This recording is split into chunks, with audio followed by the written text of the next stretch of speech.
Okay, this is my fourth take on this video, and I am just going to publish no matter what comes out of my mouth. So this week, I say that like it's a weekly thing. This episode is on The Hiding Place by our girl, Corrie Ten Boom. Let me hold it closer to the camera for you. I haven't got the hardback. Thank you. I read this. This is my second time. This was my second time reading it. My first time reading it, I was a senior in high school, and I just remember thinking like, wow, this is crazy. And it is still crazy. I think my first read around, I was definitely a little bit more impacted by it. I mean, the story is incredible, but yeah, I think just like the first read, you're like, wow. You know what I mean? Anyway, the story, I can't even remember like what I've said in this episode already because this is my fourth time. I'm like, what details am I missing? Does it even matter? The story follows Corrie Ten Boom. This is a real life story. This author really lived through all of this. She lived in Holland during World War II, and her family was Jewish. So put two and two together, and you can figure out what kind of book this is gonna be, you know. And she lives, I think she has like 11 siblings or something like that. I think somewhere early on it says she has a lot of siblings, but a lot of them are adopted because she lives with her grandfather. Her grandfather and her sister are the ones who primarily like live there. Everybody else kind of grows up, gets married, moves out, you know, but they never do. And the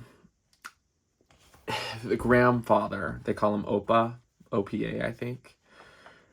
He just has the biggest heart in the whole world, and he will not say no to anybody, and everybody's welcome with open arms into his house. And every Sunday they like read out of the Bible together, and yeah, it's just very homey there. And yeah, okay, I mean, it's not a spoiler because obviously we know that Hitler orders troops into their little town, and because of they have like super big hearts, you know, for all the people. They're like love first type people. They start hiding a lot of Jewish people in their little watch shop, and they somehow like get in this whole system of like storing and helping and like moving people. Like theirs is the hiding place. And they like go as far as to they make like a fake wall, like a false wall in one of the rooms, and like they practice, like I can't remember how many seconds, but they practice. They like, hey, let's pretend that there's a Nazi coming through our door, and they all like, no matter where they are in the house, they all go into a hiding place in like 60 seconds flat. And like the watch shop is at the front of the house, and then their house is in the back, and like the house, like with the way that it was constructed, I guess there's lots of nooks and crannies for people to go. And yeah, it's so wild that this is a true story. They are able to do that for quite a while, but not forever. They are found out, I think, I can't remember his name, you guys. I read this literally in July 3rd to July 8th was when I read this. And I need to start being better at making these as soon as I finish them. I know I marked it somewhere because I was shook. Because Corrie, ends up forgiving this guy. And it's just like, wow. It really just goes to show, like, am I that good of a person? I don't know. Because, like, it's just crazy. I don't know if I'd be able to do what they did, that's for sure. Jan Vogel. I think is what his name was. And yeah, he kind of outs them, and they get taken into a concentration camp. And I think it's called like Ravenburst. Guys, what a failure. I can't remember, and I should do more research before. But the issue is, like, I just need to pump these out, and I think that, and then, anyway, whatever. It doesn't even matter. They get taken to a concentration camp, and it's her and her sister, and the grandfather, he gets separated, and it's just their whole story of how things go down in there. And it's just wild. Let me read you some of my favorite parts. Let me see. I made some notes over here. Camera angle number 1. It's based in Holland. It's a true story. They have a watch shop, yada, yada, yada. I'll read my favorite part here in a second. And yes, I have a little note to tell you when it was published and how many pages it is, as I usually do. 1971, if you're wondering. And it was 243 pages long. And 1971, that's actually crazy. That's like still kind of fresh off of the war. Let me read you my absolute favorite part. There's like a lot of good like reminders. Like happiness, quote on page 37. Happiness isn't something that depends on our surroundings, Corrie. It's something we make inside ourselves. I believe that was her mom speaking to her. And it's like, dang, that's kind of true, you know what I mean? A man, when they search through the house, says, "We've searched the whole place. If there's a secret room here, the devil himself built it," which is kind of ironic, but also amazing. Like, what bosses, you know what I mean? Ugh, I just pulled one of these out. Don't know what page that was on.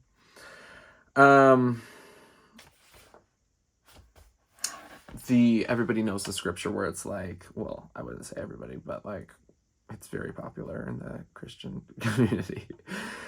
It says, this is in Romans, "Who shall separate us from the love of Christ?" I think Romans 8. "Shall tribulation or distress or persecution or famine or nakedness or peril or sword? Nay, in all these things we are more than conquerors through him that loved us." And Betsy, that's Corrie's sister, Betsy's like, we are more than conquerors. It's not a wish, it's a fact. It's not a you shall be. It is not a like, she's like, we are more than conquerors. We are. Oh, Ravensbrück. There you go. That's the name of the concentration camp that they're in. Now you know. That's part of my favorite part. And guys, another one fell out. I'm losing all my little markers. I didn't make them long enough this time. They're literally sticky notes, just cut into tiny little squares. And then, yeah, let me read you this is my second favorite part. This is from Corrie. She says, "Hell I knew was a hot place, so heaven must be like this cold, dank, holy building where smoke rose like incense from the foot warmers of the praying customers. In heaven, I fervently believed everyone had foot warmers. Even in the summer, the chill never left the marble grave slabs on the floor. But when the organist touched the keys, we scarcely noticed, and when he played Bach, not at all." And I kind of like that. I had never thought that before, that like, heaven's hot. I mean, wait, what?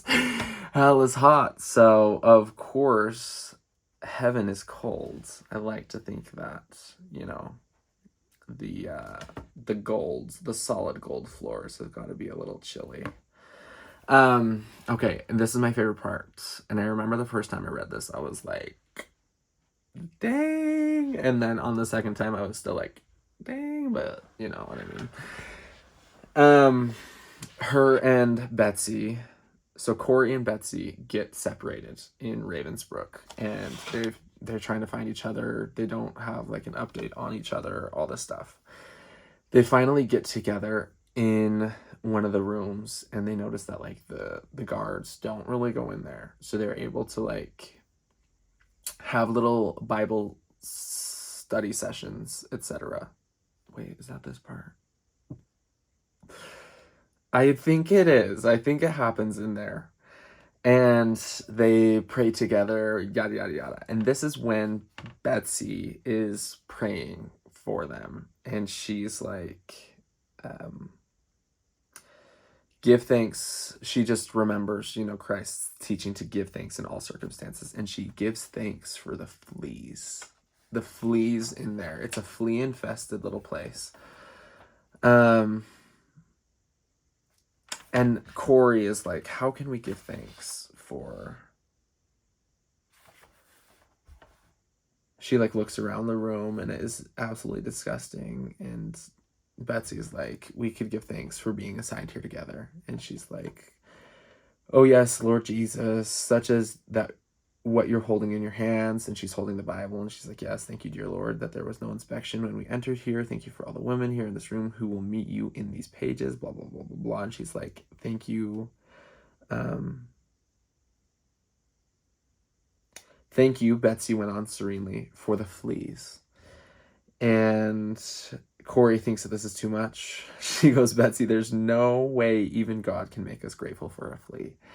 And she's like, we need to give thanks in all circumstance. I'm realizing that this is a long-winded story. But later on, that was on page 194, 10 little pages later, she goes, we've never understood why we had so much freedom in the big room. She said, well, I found out. That afternoon, she said, they've been in confusion in their knitting group about sock sizes. They'd blah, blah, blah, supervisor.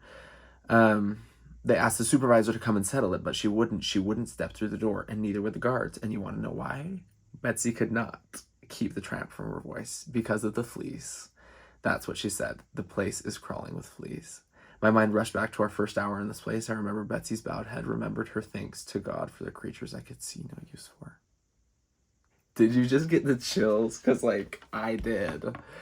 Wild people. Anyway, the story ends, and Betsy is like, well, I actually don't think...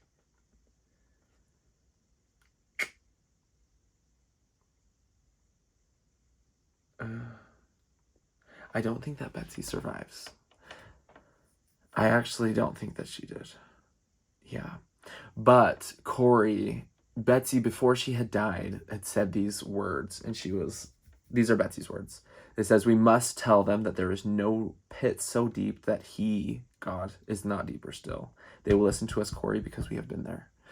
And so Corrie takes that to heart, and the whole rest of the book and the epilogue talks about her going around, and she is preaching of the miracles that happened to her while she was in the lowest pit that she has ever been in. And the hiding place is obviously in reference to the hiding place that they had in the watch shop, but it's also from Psalms 32 and Psalm 119, where it says, thou art my hiding place. So, kind of genius. And you can tell that, she talks the talk, but she also walks the walk. And I can't believe... And she did not die that long ago.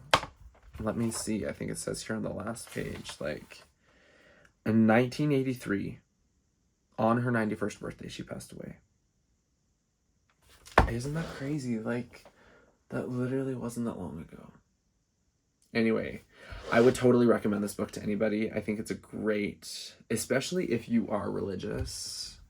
I mean, read it if you aren't either, because their story is so cool. But I think if you are, it just carries that even a bigger punch, And if you haven't read this for the first time, read it. If you've read it once and you're like, maybe I should read it again, it's kind of like one of those things where in your mind it's better.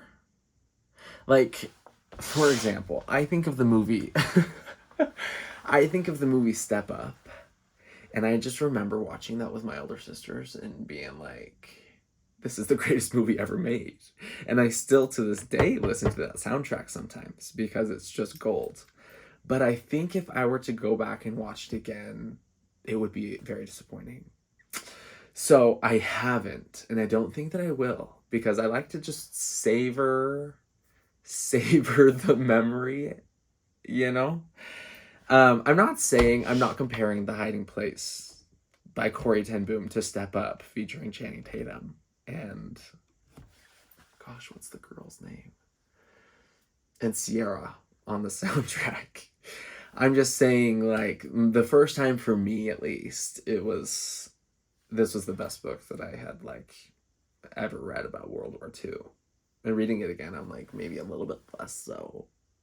Not that it's a bad thing, because I was reminded of the story, and I gotta put in some pink sticky notes on the inside of it. And so, yeah, some good came out of it for sure. But, yeah. Anyway, that is my whole review of The Hiding Place. I hope you enjoyed it. We're about to enter a little bit of a Greek mythology era in Carson Reads. The next books that I will be reviewing are Percy Jackson 1 through 5, already completed, done. Yeah. So tune in next episode to get the lowdown on Mr. Jackson and his friends. But until then, feel free to like, subscribe, share, like, Venmo me $20. No, I'm just kidding. But everybody have a great rest of your day. I feel like I rambled. I don't even know how long I've been talking. But Corrie Ten Boom is a boss. Yeah. And I don't mean to be disrespectful or irreverent in saying that, but I do mean it. She's a really cool lady, and her story is amazing. Go read it. Let me know how you like it. And if you have any books to recommend, I love recommendations. Okay, bye.